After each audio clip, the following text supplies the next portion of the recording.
गृहसंकुलाला 6 महिन्यात टँकरपोटी 1.5 कोटींचा भूर्दंड, सक्षम पाणी व्यवस्थेशिवाय नवीन इमारतींना परवानगी नको, आमदार संजय केळकर यांची मागणी। घोडबंदरमधील एका गृहसंकुलानं 6 महिन्यात लाखो रुपये पाणी बिल अदा करतानाच त्यांना पाणी टंचाईमुळे टँकरपोटी तब्बल 1.5 कोटी रुपयांचा भूर्दंड सोसावा लागल्याची बाब जनसेवकाचा जनसंवाद या कार्यक्रमात उघडकीस आली आहे। पाणी टंचाईमुळे येथील टँकर लॉबी उन्मत्त झाली असून जोपर्यंत सक्षम पाणी व्यवस्था निर्माण होत नाही तोपर्यंत नवीन इमारतींना परवानगी देऊ नका अशी मागणी आमदार संजय केळकर यांनी पुन्हा एकदा केली आहे।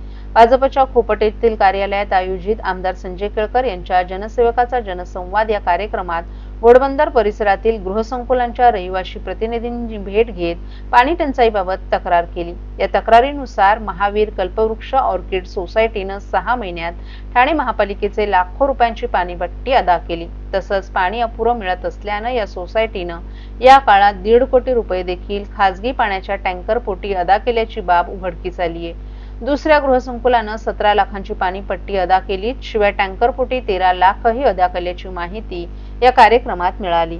केळकर यांनी संबंधित अधिकाऱ्यांशी ताबडतोब फोनवरून चर्चा करून उपाययोजना करण्याच्या सूचना केल्या। याबाबत बोलताना केळकर यांनी नागरिक कर्ज घेऊन कोट्यावधी रुपयांची घरं घेतात, परंतु पुरेशा पाण्याअभावी त्यांना टँकरपोटी कोट्यावधी रुपयांचा भूर्दंड सोसावा लागतोय। पाणी टंचाईच्या पार्श्वभूमीवर याआधीही जोपर्यंत सक्षम पाणी व्यवस्था निर्माण होत नाही तोपर्यंत नवीन गगनचुंबी इमारतींना परवानगी देण्यात येऊ नये अशी मागणी केली होती। मात्र महापालिका पुरेसे पाणी देण्यात अपयशी ठरत असताना आजही उंच इमारतींना परवानग्या दिल्या जात आहेत। त्यामुळे टँकर लॉबीला पोहोचण्याचं काम होत असल्याचा आरोप केळकर यांनी केलाय। शीळमध्ये 9 मोठी गृहसंकुलं असून येथून दिवसातून 1 तास देखील पाणी मिळत नसल्याबाबत केळकर यांनी संताप व्यक्त केला। आपला दवाखान्यामधील कर्मचाऱ्यांनी देखील जनसेवकाचा जनसंवाद या कार्यक्रमात हजेरी लावली। आपला दवाखाना बंद झाला असून यावर टीकेची झोड उठवल्यानंतर कर्मचाऱ्यांना रखडलेले पगार देण्याचा निर्णय झाला, परंतु अद्याप त्यांना पगार मिळाले नसल्यानं केळकर यांनी संबंधित अधिकाऱ्यांना फोनवरून 2 दिवसात वेतन अदा करण्याच्या सूचना केल्या। या कर्मचाऱ्यांना आपला दवाखाना यंत्रणेचा अनुभव असल्यानं त्यांना आरोग्य मंदिर या योजनेत संधी मिळावी यासाठी प्रशासनाशी बोलणं झाल्याचंही केळकर यांनी सांगितलं। साहेब काय सांगाल, आज सकाळपासून पाऊस सुरू होता तरी पण आज तुमच्या जनसंवाद कार्यक्रमात नागरिकांची तक्रारीसाठी रीग लागलेली, त्याबाबत काय सांगाल? 150च्या वर नागरिक या ठिकाणी मला भेटायला आले होते या जनसंवाद कार्यक्रमाच्या निमित्ताने आणि विविध भागामधले होते, अगदी मुंब्रा शीळपासून ते वागळी इस्टेट वर्तकनगरपर्यंत। या सगळ्यामध्ये महत्त्वाच्या 4 गोष्टी ज्या आहेत त्या तक्रारीच्या होत्या। एक तर पाणी, इतकी वाईट परिस्थिती आहे की एका सोसायटीमध्ये त्यांनी मला पत्र दिलं, महावीर कल्पवृक्ष सोसायटी ऑर्किड या ठिकाणी यांनी 6 महिन्यामध्ये 1.5 कोटी रुपये टँकरसाठी भरलेले। म्हणजे एका बाजूला उंच इमारतीला आपण परवानग्या देतोय आणि दुसरीकडे त्यांची कुठलीही व्यवस्था पाण्याच्या संबंधी झालेली नाही आहे। दुसरी एक सोसायटी आहे की पाण्याचं ते 17 लाख बिल भरतात आणि तेवढंच टँकरसाठी पण पैसे 13 लाख रुपये भरले जातात। आणि त्याच्यामुळे मागे देखील मी मागणी केली होती की नवीन इमारतींची सध्या परवानग्या बंद ठेवायला लागतील, पाण्याची व्यवस्था जोपर्यंत होत नाही। एवढ्या मोठ्या प्रमाणात 1.5 कोटी रुपये म्हणजे झालं काय? 8 महिन्यामध्ये एखाद्या संकुलाने जर 1.5 कोटी रुपये पाण्यासाठी भरले असतील तर ही अजब कारभार आहे। आणि त्याच्यामुळे या संबंधामध्ये मी संबंधितांशी चर्चा केली आहे आणि या संबंधामध्ये तातडीने पाण्याची व्यवस्था झाली पाहिजे की लोक करोडो रुपये भरून त्या ठिकाणी राहायला येतात आणि राहायला आल्यानंतर देखील त्यांना अशा पद्धतीने फार मोठ्या प्रमाणामध्ये या समस्येला तोंड द्यायला लागतं। शीळला पण अशीच परिस्थिती आहे, 9 मोठी संकुलं आहेत आणि त्या ठिकाणी 1 तास देखील पाणी येत नाही। आणि त्यामुळे या एकत्रित या संबंधीचा मास्टर प्लॅन तयार करण्याची अत्यंत गरज आहे। अनेक भागामधनं फसवणुकीचे तर रोजच्या रोजच तक्रारी येत आहेत। आज तर जे आपला दवाखान्यामध्ये काम करणारे महिला कर्मचारी होत्या त्या देखील मोठ्या संख्येने आलेल्या होत्या, त्यांच्या खात्यामध्ये अजून पैसे जमा झालेले।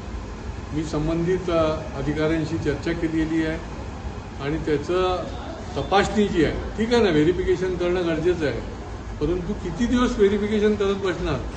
त्याच्यामुळे 2 दिवसात त्यांना तुम्ही हे पैसे जे आहेत ते अदा केले पाहिजे, अशा प्रकारची त्यांना मी सूचना केलेली आहे आणि जास्तीत जास्त लवकरात लवकर हे झालं पाहिजे आणि ते देखील निश्चितपणे होईल. त्याच्याही पलीकडे आता जे आपला दवाखाना बंद आहेत, परंतु आता ही जी आरोग्य मंदिरं ही जी आपण सुरू करतोय 68 ठिकाणी, काही ठिकाणी सुरू केली अशा प्रकारचा महापालिकेचा दावा आहे. तर त्या ठिकाणी या ANM GNM असलेले ज्या आधी आपला दवाखान्यामध्ये काम करणाऱ्या होत्या परिचारिका, त्यांना आपण संधी द्यायला पाहिजे, त्यांना प्रायोरिटी द्यायला पाहिजे, कारण त्यांना अनुभव आहे. काही जणी तर 2019 पासून काम केलेलं आहे त्यांनी, आणि त्याच्यामुळे ती देखील मागणी आणि सूचना मी महापालिकेला केलेली आहे. अशा अनेक दैनंदिन अडचणीचे जे विषय आहेत, जी तुमच्या 7/12वरनं प्रॉपर्टी कार्डावर चढवताना देखील त्या कार्यालयामध्ये त्यांना अनेक प्रकारच्या समस्यांना तोंड द्यायला लागतं. परिवहनचे काही कर्मचारी आले होते, त्यांना पगार अजून मिळालेला नाही, 6 महिन्यापासून ते फेऱ्या मारत आहेत, त्यासंबंधीच्या अडचणी आहेत. आणि त्याच्यामुळे निश्चितपणे या जनसंवाद उपक्रमामध्ये जे म्हणून येतील त्यांचा ऑन दी स्पॉट आपण प्रश्न सोडवण्याचा प्रयत्न करतो, आणि नाही झाला तर त्याचा पाठपुरावा देखील जोपर्यंत सुटत नाही, जर त्याचा जेन्युइन प्रश्न असेल तर तो सुटेपर्यंत त्यांना आपण सहकार्य करतो. सर्व नागरिकांना आवाहन करण्यात येत आहे की सध्या डासांमार्फत पसरणाऱ्या डेंग्यू या आजाराचा प्रसार रोखण्यासाठी प्रत्येकाने पुढीलप्रमाणे कार्यवाही करावी. डेंग्यू आजार एडिस इजिप्ती हा डास चावल्याने होतो. या डासांची पैदास साचलेल्या किंवा साचवलेल्या स्वच्छ पाण्यामध्ये होते. 8 दिवसांपेक्षा जास्त दिवस पाणी उघडे व साचून राहिल्यास त्यात डास अंडी घालतात. अंड्यांच्या अळ्या तयार होऊन पुढे डास तयार होतात. यासाठी आपल्या घरातील पाणीसाठे, उदाहरणार्थ बॅरल्स, पिंपे, टाक्या, हौद, रांजणे इत्यादी दर आठवड्याला रिकामे करून घासून पुसून कोरडे करून पुन्हा भरावे. 1 दिवस कोरडा दिवस म्हणून पाळावा. पाणी साठ्यांना घट्ट झाकणे बसवावीत किंवा जुनी साडी, चादर, धोतर यांनी बांधून झाकून ठेवावीत, म्हणजे डास त्यात जाऊन अंडी घालणार नाहीत. घराच्या गच्चीवर, आजूबाजूला, अंगणात कोठेही पाणी साचू देऊ नये. भंगार सामान उघड्यावर टाकू नये, उदाहरणार्थ टायर्स, प्लास्टिक सामान, कुंड्या, टाकाऊ वस्तू इत्यादी. अशा सामानात पावसाचे पाणी साठून त्यात डेंग्यूच्या डासांची पैदास होते. घरातील कूलर्स, फ्रीजच्या पाठीमागील ट्रे हे देखील वेळोवेळी कोरडे करावेत. लक्षात ठेवा, नुसत्या फवारणीने डास घनता कमी होत नाही, तर त्यासाठी डास पैदास ठिकाणे नष्ट करणे ही आपल्या सर्वांची जबाबदारी आहे. कोणताही ताप अंगावर न काढता जवळच्या शासकीय रुग्णालयात मोफत औषधोपचार घ्या. अशा प्रकारे नागरिकांनी सहकार्य केल्यास डेंग्यूचा प्रसार रोखणे सहज शक्य आहे.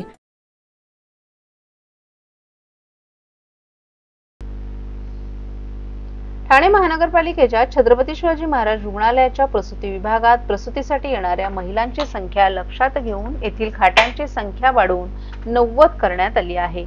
याशिवाय मुंब्रा येथील प्रसूतीगृहाकडून येणाऱ्या रुग्णांचा ओघ लक्षात घेऊन स्वातंत्र्य सैनिक हकीम अजबल खान रुग्णालयातील MM व्हॅली प्रसूतीगृहास छत्रपती शिवाजी महाराज रुग्णालयाच्या विस्तारित केंद्राचा दर्जा देऊन तेथे अद्ययावत प्रसूतीशास्त्र विभाग पूर्ण स्वरूपात लवकरात लवकर सुरू करण्याचे निर्देश महापालिका आयुक्त सौरभ राव यांनी दिले आहेत. छत्रपती शिवाजी महाराज रुग्णालयातील प्रसूतीशास्त्र विभागात दररोज सुमारे 200 बाह्य रुग्ण येतात. तसंच प्रसूती कक्षात आता एकूण 70 खाटा उपलब्ध आहेत. उपरोक्त विभागात दररोज सरासरी 18 प्रसूती होत आहेत. ऑक्टोबर 2025 मध्ये दररोज 22 प्रसूती झाल्या. त्याचबरोबर बहुतांश वेळा उपरोक्त कक्षात एकूण 98 महिला दाखल होत्या. रुग्णालयात ठाणे महापालिका क्षेत्र तसंच आजूबाजूच्या क्षेत्रातून तसंच ठाणे ग्रामीण आणि पालघर ग्रामीण क्षेत्रातून महिला प्रसूतीसाठी येत असतात. त्यामुळे बहुतांश वेळा खाटा पूर्णपणे भरलेल्या असतात. या परिस्थितीवर तोडगा काढण्यासंदर्भात शुक्रवारी महापालिका आयुक्त सौरभ राव यांच्या दालनात बैठक झाली. या बैठकीत छत्रपती शिवाजी महाराज रुग्णालय येथील प्रसूती विभागावर येत असलेल्या ताणाची सविस्तर चर्चा झाली. त्याची कारणीमीमांसा करताना दरमहा सुमारे 100 प्रसूतीपूर्व महिला या स्वातंत्र्यसैनिक हकील अजमल खान रुग्णालयातील प्रसूतीगृहातून पाठवल्या जात असल्याचं निदर्शनास आलं।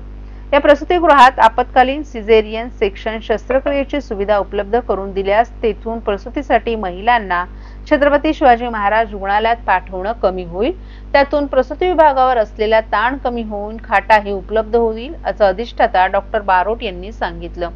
त्यानुसार स्वातंत्र्यसैनिक हकीम अजमल खान रुग्णालय येथील प्रसूतीगृहात लवकरात लवकर अद्ययावत प्रसूती सुविधा सुरू करण्यासाठी लागणारं मनुष्यबळ नियुक्त करणं, साधन सामुग्री घेणं आदी कामांचा आराखडा सोमवारी सादर करावा असे निर्देश आयुक्त राव यांनी दिले आहेत।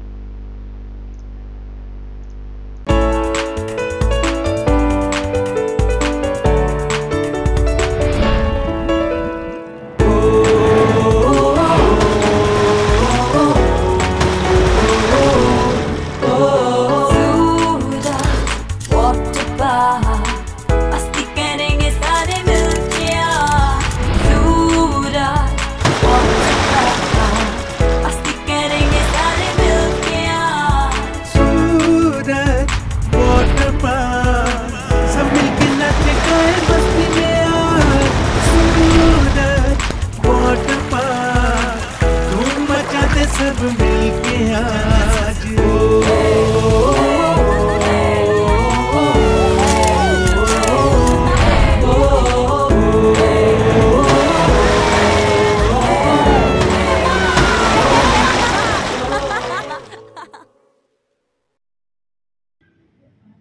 ठाण्यातील पुण्यश्लोक अहिल्यादेवी होळकर उपवन घाट येथे उपमुख्यमंत्री एकनाथ शिंदे यांच्या हस्ते 51 फूट उंचीच्या भव्य विठ्ठल मूर्तीचं अनावरण संपन्न झालं। यावेळी भक्तांची मांदियाळी उसळली होती। परिवहन मंत्री प्रताप सरनाईक आणि अन्य मान्यवर आणि जनतेच्या साक्षीनं हा ऐतिहासिक आणि भक्तिमय सोहळा पार पडला। या निमित्तानं कार्तिकी एकादशीच्या महापूजेला जाण्यापूर्वीच विठुरायानं ठाण्यात अवतरून आपल्याला दर्शन दिले असल्याची भावना शिंदे यांनी व्यक्त केली। ठाणं बदलत आहे, हा घाट अहिल्यादेवींच्या नावानं उभारलाय। मीराभाईंदर येथे 2 आणि कासरडोली येथे 1 अशा 4 ठिकाणी अशा विठ्ठल मूर्ती उभारल्या जातील। आजचा दिवस ठाणेकरांसाठी पवित्र आहे। कार्तिकी एकादशी निमित्त पंढरपुरात आपण भगवान पांडुरंगाची सेवा करतो, परंतु आज तुमच्या सर्वांच्या रूपानं पांडुरंग येथे उपस्थित आहे। पांडुरंगाची 51 फूट उंच अशा भव्य मूर्तीची स्थापना ठाण्यात झालीये। हे कार्य प्रताप सरनाईक आणि त्यांच्या टीममुळे शक्य झाले। ठाणेकर भाग्यवान आहेत। आपण वारकरी आणि शेतकरी कुटुंबातून आलेलो असून लहानपणी आजी आजोबा आईवडिलांसोबत पंढरपूरला जात होतो।